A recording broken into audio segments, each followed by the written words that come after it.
پخواني ولسمشر حمید کرزي عمران خان ته غاښ ماتونکی ځواب ورکړ دا چې عمران خان ته آزاد افغانستان باره کې څه ویلي وو، ولې حمید کرزي عمران خان بې عزته کړ. دا ټول جزئیات په دې ویډیو کې وګورئ او د همداسې نورو ویډیوګانو لپاره زموږ یوټیوب چینل سبسکرایب کړئ. د افغانستان پخواني ولسمشر حمید کرزي افغانستان ته د خپلو متخصصینو د استولو په اړه د پاکستان د صدر اعظم عمران خان فرنوي څرګندونو ته غبرګون ښودلی دی.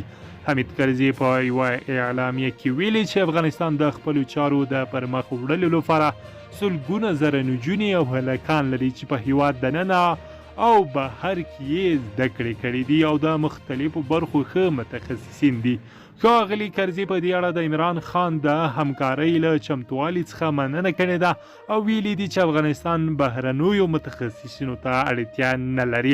پخواني ولسمشر همدارنګه د طالبانو له سرپرست حکومت څخه هم غوښتي دي چې افغان ځوانانو ته د کار او له بهرنیو هیوادونو څخه د بیرته ستنېدو او دندو زمینه برابره کړي.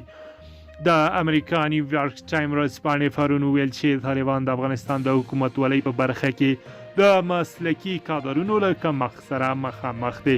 د سرچینې په حواله طالبانو له دې کبله د پاکستان له کوټې څخه یو افغان نانوایي راوغوښتی او د ترافیکو عمومي رئیس یې ټاکلی دی.